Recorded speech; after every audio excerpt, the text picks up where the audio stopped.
All right, here we go. Hey, look Hey, at you. Are you here all we set? go. I think so. All right, what are we talking about? We're talking about hustling. Every day we're hustling, hustle. Do you know who sings that? Rick Ross. I think he's either a Really? singer or producer, yeah. When I was in Iowa once, I was gambling with a guy, and that song played every half hour for like 6 hours straight. Every day I'm hustling, hustling. Didn't have much of a playlist back then. They didn't. Well, I just think it was such a, on the jukebox, maybe. This is back when jukeboxes were a thing. I just think that the people in Iowa really liked that hustling song. Is that what you think of whenever we talk about our topic of today? I do. So we're talking about hustling today. Are we talking about hustling pool, honey? Are we talking about side hustles? That's a big thing nowadays. No. Side hustles, bro. We're not talking No. about side hustles. We're not about pool hustling. Nope. Okay. But I thought, what are we talking about? Hustling in life? In which way? Worthiness hustling? Is that what you're Yeah, trying to get me to worthiness say? hustling.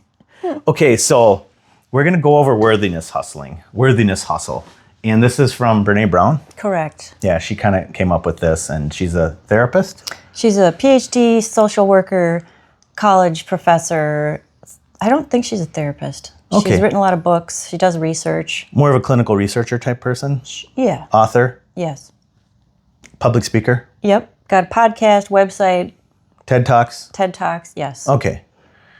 She's good. Yeah. Her claim to fame is the TED Talk about shame. Yeah. She's pretty smart. Yeah. Okay. That's right. Okay, so, and she has this thing that she talks about worthiness hustle, and Hulk don't really understand. So Hulk need a lot of explanation on this. Okay. Because I still don't understand how a person can have worthiness without Hustling for it? hustling for it. So can you explain, by the way, Okay. Irene Burbul, licensed marriage family therapist, my wife, my ride or die, my everything. Okay, hair's 800 Fargo, nails Is it standing on fleek. upright today? Like it was 5 years ago. Your nails got done today too. They did. So nice. You do your toes? No, Okay, that's why they're off camera. that's right. Okay, so Irene brings in the clinical side of the mental game for us here. And she's introduced me to the idea of worthiness hustle probably a few years ago, maybe longer. And I understand the concept of it. I have a really difficult time executing on it, The application. the application of it. And so I just thought, well, let's go over it together. And I just want to have Irene talk about this concept of hustling for your worth and how we could talk about how that would come across in a pool game or in your process of playing pool, your ideas behind pool and winning and losing and results focused and process minded. This is all fits in together. So, all right, send it, full send. What does it mean? Well, I guess one of the easiest ways to describe that is to use the term worthy and self-esteem interchangeably, because a belief that you are worthy is also having a strong self-esteem, as opposed to hustling for your worthiness, as opposed to other esteem, which means it's conditional. It's based on something other than your worthiness as a human being. So what Brene Brown talks a lot about is that your worthiness is innate. It's your birthright. It's not something that you earn. It's not something that you have waver based on performance, based on something external, based on a hustle. So that's probably the simplest way to explain it. Yeah, that's crazy. Because I grew up hustling for my worth and for my esteem, and that's what got me into pool, Yeah, and it's true for a lot of men especially, because a lot of the messages that they get growing up are about winning, they're about being tough, they're about things that are based on performance. Or achievement. I love Johnny because he's a great baseball player, or fill in the blank. And so then you kind of implant that, or that belief becomes embedded, because that's how you get attention. That's how you get and feel love from your parent or other adult figure. And it's more of a kind of a subconscious belief, right? So in pool with men, especially, I'm sure it can show up if they're not winning because they can feel upset about that. Then they start with the negative self-talk. It's not just that I'm losing, but I'm a loser because I'm losing. Boy. I've never thought that before. Just kidding. For decades, I thought that. So So this is awesome. So this is a process for me, like a journey for me to try to have Irene help me through this stuff. And I kind of conflated Brene Brown with biblical principles because I feel like there's a lot of, so I'm not a Christian, Irene's a Christian, but there's a lot of Christian biblical principles about worth and value, and it's more around your soul and your relationship to God and all those things. And Brene Brown's talking more about like as just humanistically, I would say, you have worth as a human being. Yes. Is that correct? Okay, so for me, it's been a challenge, right? So I started playing pool. I vividly, distinctly remember playing pool because I had no self-esteem. I was damaged, broken, abused. I was 12, coming on 13, and I saw The Color Money, and I thought this is important, or this is great, or this is what I want to do because my culture, my family, my dad was a gambler, and so he would show us these movies about gamblers, and he would sort of put people on pedestals that were achievers, like people with money or people that were athletes or all this stuff. And so as a child, I'm all like busted up and broken, and I just look and think, well, I'm going to get, love from my dad if I can be great at this thing or whatever it is, daddy issues or people issues, or I didn't have a lot of friends. So then I'm like, okay, well, this is how I can stand out and have value, or I have worth. And I can remember specifically choosing this game for that reason because it came very quick to me. And as the game came quick to me at 13 years old, all of a sudden I became interesting. Adults were interested in me, and people would praise what I did, right? Yeah. And so I'm just like, well, this is my thing, I guess. Like, this is my way to gain worth. That's exactly the decision I made. Like, I am playing this game to gain worth. That's why I started playing it. And then as I started getting older, about 15 or so, I started lifting weights, and then I got into weightlifting for the same thing.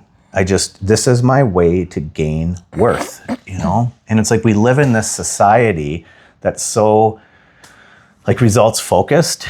So it makes sense, right? Right. It's totally reasonable that a person would think that and do that. And I look back, I'm not beating myself up or saying I was dumb or anything. I'm just saying it makes total sense. Yeah. The better I did at things, the more I got from society. That's flat out the truth. Yeah. Right. And so that's now, like 40 years later, I'm sitting here and saying, okay, now I did this for decades, and it was most of the time empty and meaningless, and not meaningless, but just really difficult for me because I rode these roller coasters, everything I did podcasts on, and hundreds of videos that I had out and that we have out now together. And it's like, now I'm at a spot where I am starting to understand, but I'm still not quite there, That's okay.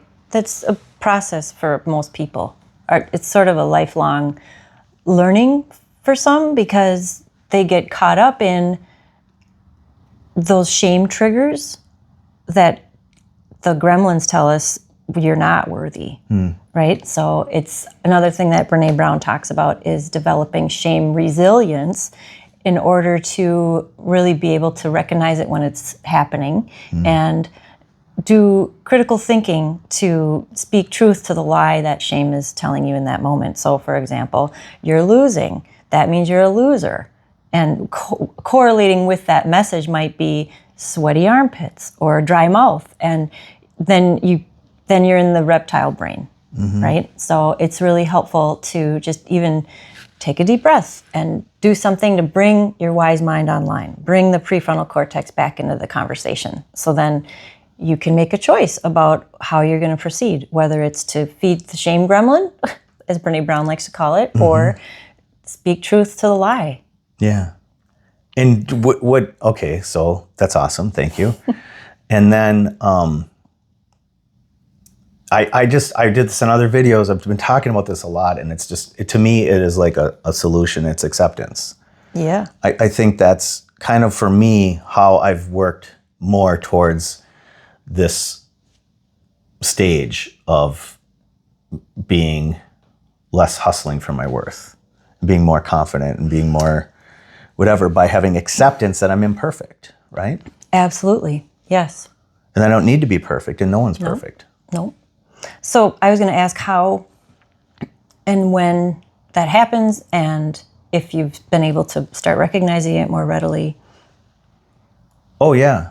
Yeah. Every time I pick up that cue, I recognize it, right? Yeah. Because every time I pick up that cue, something bad can happen and something good can happen. And I made a video about this. I go up, I come down, I go up, I come down, whatever. And it's that acceptance that it's not always going to be great when I pick up my cue. And I think that I thought, because I put so much attachment on worthiness, I feel like I thought that if it's not magic coming out of that thing, then it's a waste of time and I'm failing, and this is just more confirmation that I'm just a loser, that I can't do it, right? And when I have the cue in my hand, I just have, before I even play, I have total acceptance that I could do some crazy, stupid stuff, and that it's just fine. Right. So, and I didn't just decide to do this. Like, I put myself in positions purposefully to build this muscle, this acceptance muscle, this Yeah, to kind of help you change the meaning of the play for yourself. Yeah. Right? Yeah. So when I started doing videos, I'm like, one take, no edits. Misses everything. Yeah.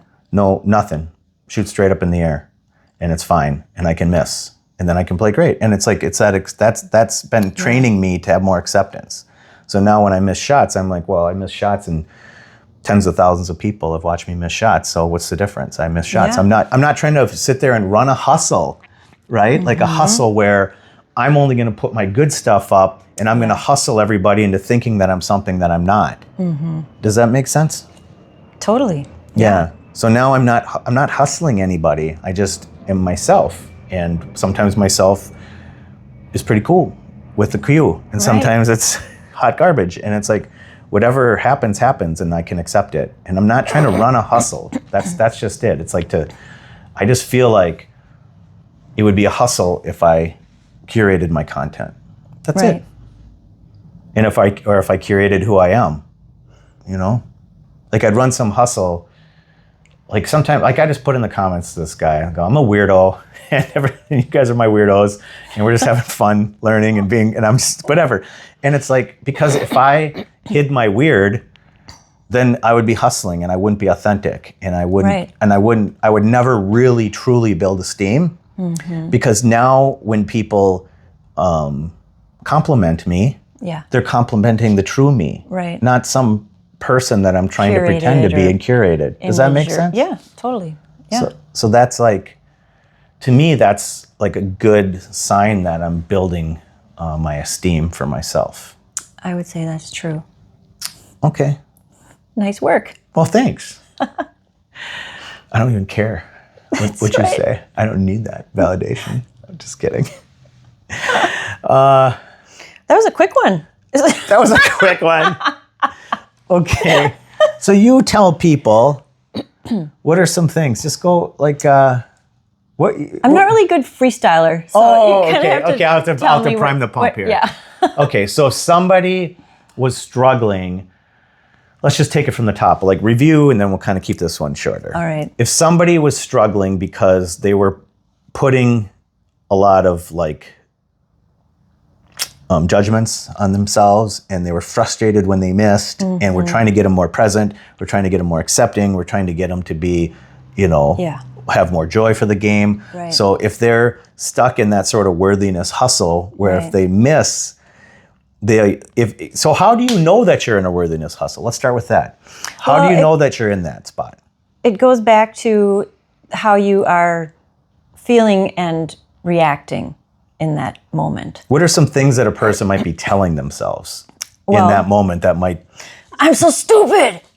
I'm a loser, for example. for example, As opposed to, oh, I missed that, right? Yeah. And it might take a lot of work to get from those, from one to another. yeah, But being able to recognize that when you're in it is huge. And when you can recognize it, or how you can recognize it, is, like I said before, you get your prefrontal cortex online. And Brene Brown uses this example in one of her podcasts about how somebody she interviewed was able to disrupt that shame spiral. And she would actually tap her finger on her forehead and say, think, think, think. No, pain, pain, pain, pain, pain. So she was telling her brain, this is pain, right? And not everybody's going to be sitting in corners going like, this is a pool table. But it's a very powerful and effective way to recognize when you're in it. So you feel the pain of shame, or you feel the pain of failing. yeah. Right? And when it And it's turns o- into go the ahead. physical reactions, you have to recognize that too. I think that's really huge. So Okay. when your reptile brain comes online So, yeah. So, and go ahead. disrupting it by speaking the truth to that shame message. You're such a loser. Well, I lost that shot, but that doesn't mean I'm a loser. Or I lost this set, Right? it doesn't mean I'm a loser. And then I the can flip learn side from of it. shame, so it's basically, she talks about the two voices of shame. And one is, you're not good enough, AKA, you're such a loser. Mm-hmm. Or, who do you think you are? Like when you start to, Do well? yes. Oh, yeah. Yes. So when you can just name it, that's the other thing that's really powerful, is to take the power away from that shame message by naming it. This is the voice of shame. And having a person that you trust, having a person that you can talk to about that is also one of the really important and powerful ways to become shame resilient. Mm-hmm. Does that answer your question? Yes. Okay. So building a community of people through this channel, Yeah. I think is a great start, because this channel is all about being authentic and not being afraid to fail, not being focused on results, and learning through the process of learning, right? This is tough for me. Crying a little bit. It just so I'll just share how I grew up. So I grew up with both situations of shame, Yep. where I would beat myself up when I couldn't achieve at the highest level, and because of some parenting stuff, okay, and just the people that I was surrounded with, other, whatever the situation, okay, Yeah. and then my dad would give me messaging that was like, "Don't be a punk." Yeah. So if I ever got into a spot where I started succeeding, he would always put the throttle on me and tell me, "Don't be a punk, don't be a punk, don't get too high, don't get too high." And so I'm like sitting here thinking of my shame cycle, and I'm like, I was double barreled on this thing. Yeah. That's why I started kind of tearing up a little bit, because I'm like, oh my gosh, like I didn't realize that. And it's just kind of cool to think about it, that both those things were occurring. Yeah. And it's just, I feel so, this is so helpful to me. That's Thank you. awesome. Yeah, no, it's awesome. So, yeah, so it's like, it's a situation, it's a deal where those are really cool, like those two shame things are so cool. To recognize that? Yeah, because some people can ping pong between them. Yep. And you can beat yourself up, and then once you do achieve something, then you can dismiss it, right? Yeah. And some people, they stick on the dismissive side mostly. Yep. And then some people are on the beat up side, and sometimes they do both. Yeah. Is that possible? Of course. Do you see that in your work? Yes. Cool. Yes. Well, and I guess at the risk of relying so heavily on the content of Brene Brown, she talks about the other way to counteract that of, who do you think you are versus you're not good enough, is to just don't shrink and don't puff up. Yes. And just, stand your sacred ground. This is who I am, and I like that, stand your sacred ground. that's it. I've just said that before. Yeah. So cool. Yeah. It's hard to do that, right? Yeah, It takes time right. and practice. Yeah. And practice, that's it. Just having a greater awareness is going to have a huge, huge impact. So a lot of times when I am starting this process with clients, I'll just say, just notice. Just start practicing noticing. Be curious and notice. There's no judgment in it.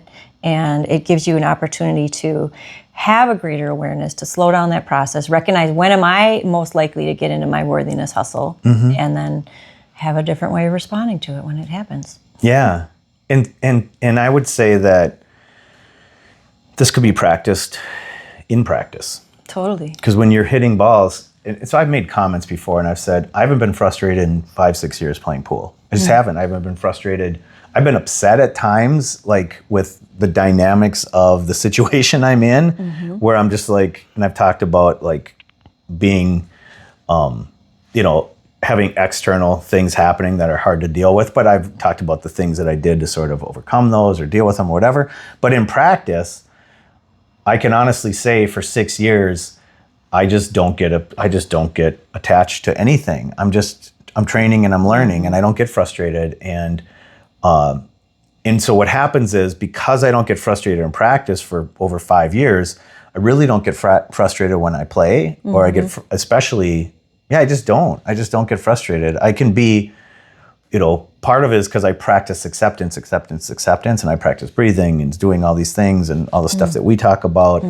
But what I'm trying to say is, yay for me, what I'm trying to say is you guys can do this in your practice. Like you can bring forward these things. When you're practicing and you're noticing that you're starting to pop your lid a little bit and getting frustrated or you're something, it's like you can notice, right? Somehow you have to be able to notice, yes. Yeah. So it kind of goes back to one of the other videos we did about that frustration-free training, or I can't remember the name of it, but it was the 4 S's. Yeah. Right? Yep. So let's say you're moving faster around your shots, right? You're not taking your time, or... Yeah, you keep setting the balls up and shooting them because you're like, I'm going to get it this time. Yeah. Yeah. So then you would stop, Yep. start over, Yep. slow down, Right? And stay calm. that equals stay calm. Equals stay calm. Yeah. Yeah. Yeah. Okay. So the trick is, or not the trick, but like the homework is, let's give homework. Okay.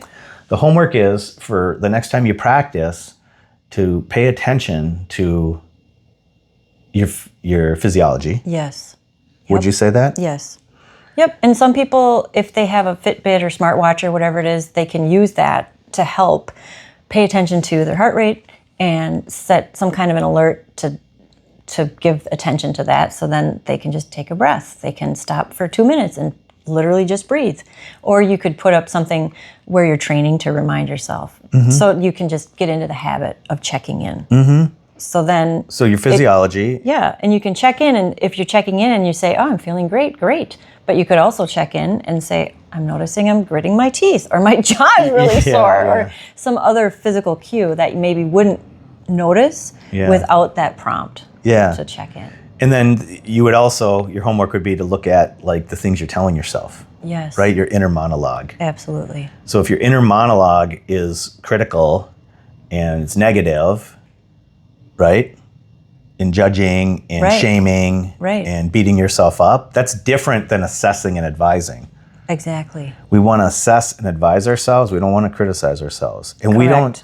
So yeah, that's it. And I've used like that whole Goggins thing to, he talks very negatively to himself and to others, which is fine. He's a Navy SEAL, and that's a military thing. I get it. Yeah. And there was a point in my life where I needed that. I really needed that kick in the pants.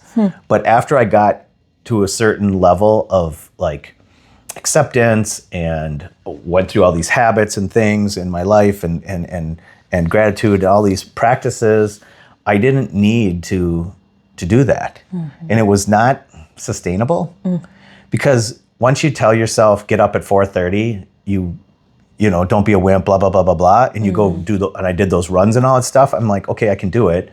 Now the habit is just to just get up when I need to get up, and I don't have to yell at myself and beat myself up and all that stuff. And so I'm not even advising people to beat yourself up. not saying that. I guess That's good. I I know. wouldn't advise that either. I know. I'm trying to speak for I'm advising that you be your own best friend. Okay. So you show up with compassionate and kind self-talk. Of course. So let me ask you a question. Do it. Can I ask you a question? Yes. What if a person is not, what if a person's kind of lazy? We don't label people. What if, what, A person struggles with motivation. yes. What if a person struggles with motivation? You're so much better human being than I am.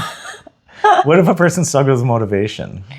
Well, are we talking about to practice or does it not matter? Anything. Okay. To get out of bed, to Yeah. eat right, to work Right, out, to right. do like to learn, to practice, to be a good, whatever. So when that happens, which it happens a lot, is I encourage people to think about what matters most. Why am I doing this? Why is this important? And sometimes I need to write it down. Sometimes, this is kind of borrowed from this 7 Habits of Highly Effective People.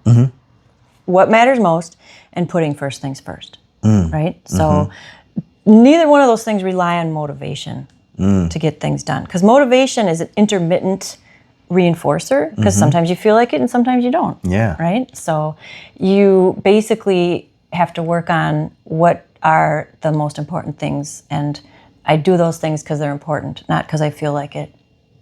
Or I don't force feel myself like to it. do it, or yeah. Well, I mean, I'm sure there is a little bit of that, right? Because if I'm not motivated to do something, but it's important to me, I do have to force myself to do it. So sometimes that happens by putting it on my schedule. But not by beating yourself up, No. or just name calling, by shaming yourself. No, none of those. Oh. And I think it's also helpful to normalize that there's lots of things that we don't want to do Yeah. because they might be boring or hard.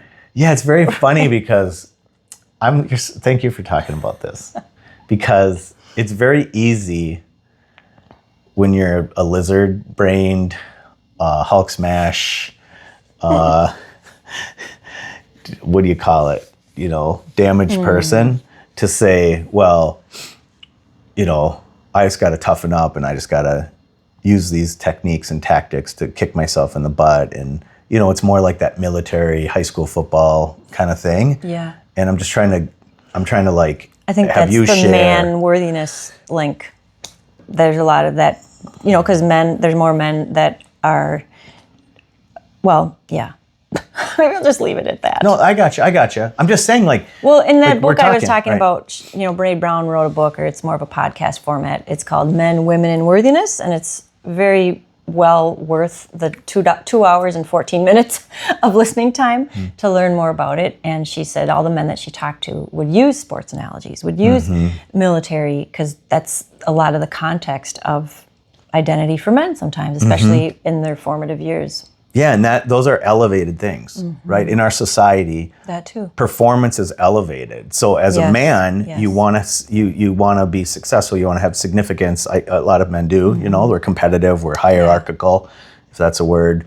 All that, and sports and is something that's what we're playing a game here. Like, they want to be on that hierarchy. What's my Fargo? What can my Fargo get to?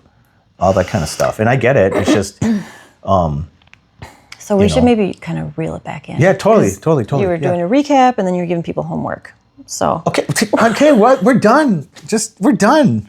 We gave him the homework. okay, Check yourself before you wreck yourself, son. basically, Right? Right. You're going to check your physiology, check your heart rate, check how you're Yep, feeling, yep. whatever. And then you're going to check the story that you're telling yourself when you're playing, and be your own best friend.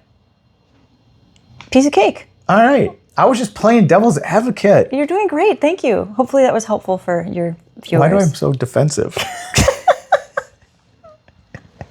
You don't want me taking over, maybe. No, this is I your want. show. No, it's not my show. This is your show. This is the Irene show. I'm shy. We both know that's not true. I am an introvert. We know that's not true either. Okay. But- anyways, thank you so much. Thanks for having me. Everyone loves you. I'm shy.